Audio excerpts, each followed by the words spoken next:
The department head Lorraine said, "I'm utterly disappointed in you." And while I cleared my desk, these words pierced my ears. I heard people laughing around me and felt my female boss's icy stare. As a once promising recent graduate, I never thought I would stumble so badly. The one who started it all, Lorraine, grinned menacingly. "I've heard your wife even asked you to leave." The day following the personal adjustment, she served you with divorce papers, didn't she? How about it? Merely contemplating how pathetic it is, Lorraine mockingly laughed. I gave her a short glance before raising a cardboard box containing my possessions. The only thing my wife left behind when she left was the divorce papers. She left with our savings in addition to the items. I suppose that was a reflection of my shortcomings as a spouse. Her harassment by my new female employer was the reason I was transferred to a remote backwater.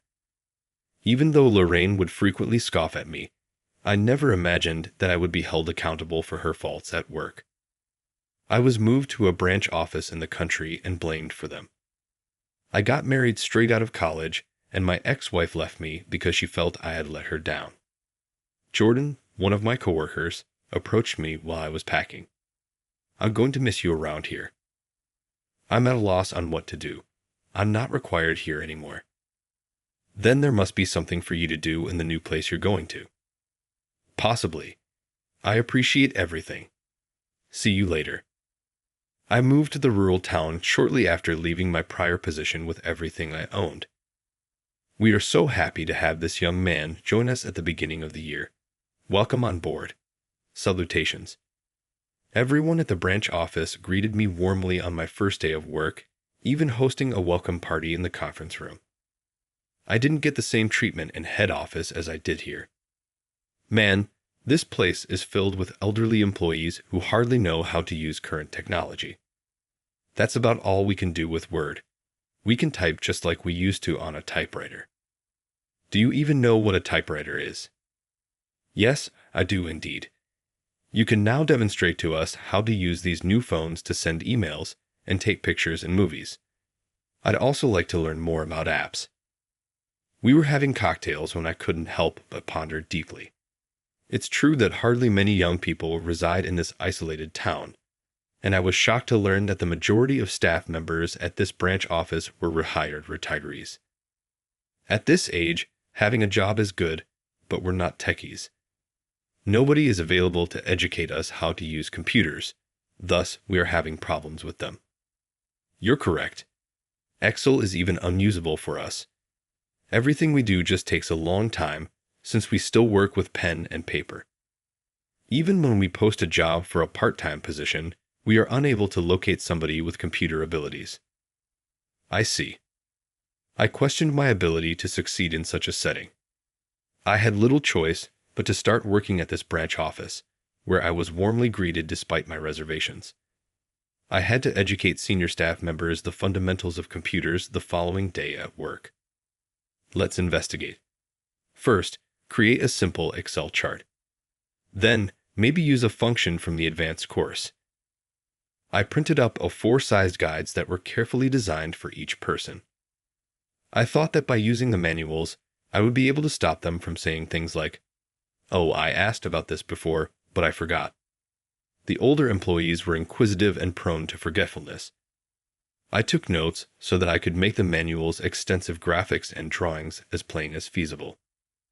Another difficulty was the company's outdated computers. I worked with headquarters to set up a rental service for newer PCs.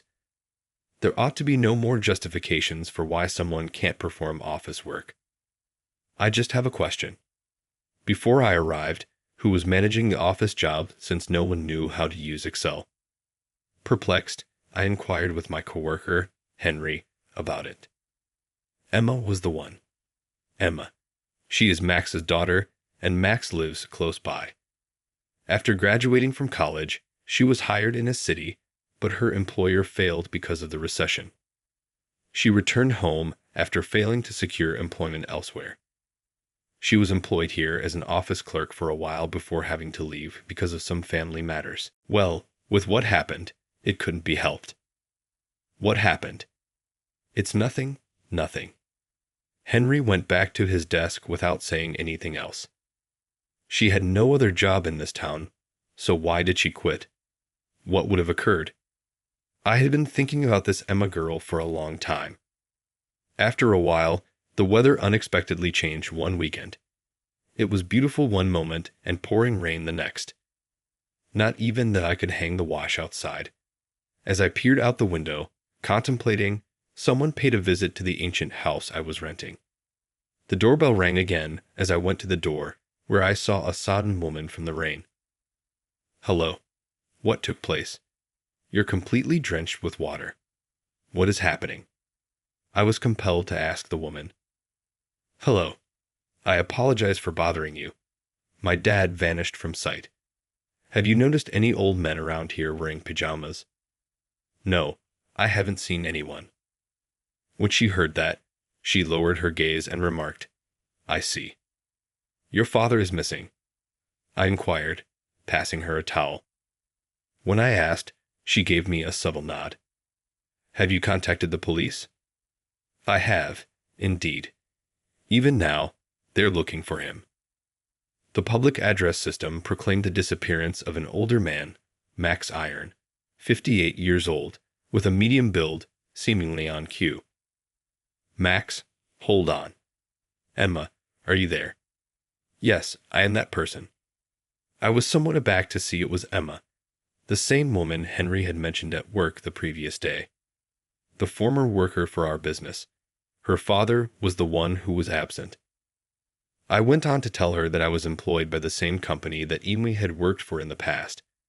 She began to tell a story, appearing somewhat relieved.